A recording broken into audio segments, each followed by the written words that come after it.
Ano? Sige, bilis na baby. Gustong-gusto niyan, kinakausap niya ng mami. Gustong-gusto niyan, lagi siyang kinakausap, ano? O sige daw, ano sasabihin mo kay mami? Oo, sabihin mo daw, I love you, mami. Ay, I love you, daddy. Uy, talaga, I love you, kuya. Magpiplay po tayo kapag laki ko. At saka pag nandito na kayo ni daddy, lagi daw tayong lalabas. Ano? Ikaw naman. O, saan tayo pupunta sa Thursday? Aalis tayo. Yan ang gustong-gusto mo. Gustong-gusto mong lumarga. Gusto-gustong gumala ng baby na yan.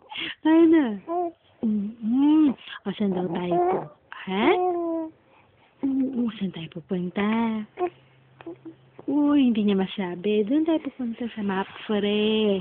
Manonood tayo ng mga abyon. May show every 4 years lang daw yun eh. Marami daw turistang pupunta doon eh, no? Isa na yung baby ko doon. Turist yan dito eh.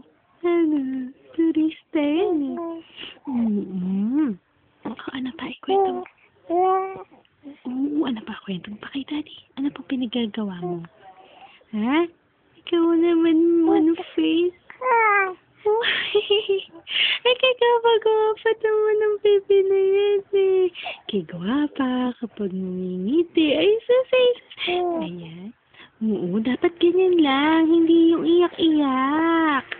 Kasi pag iyak-iyak, ay naku, magtatanda ka kaagad. Ano, baby, no? Oh, sige na, say, I love you, daddy. I love you, kuya. Kikis mo na sila? Oh, sige na, lobat na si mami sa charge muna. Bye-bye. Say bye-bye. Bye-bye. Oh, yan na, sige. Lako, laki na. Oh, love you.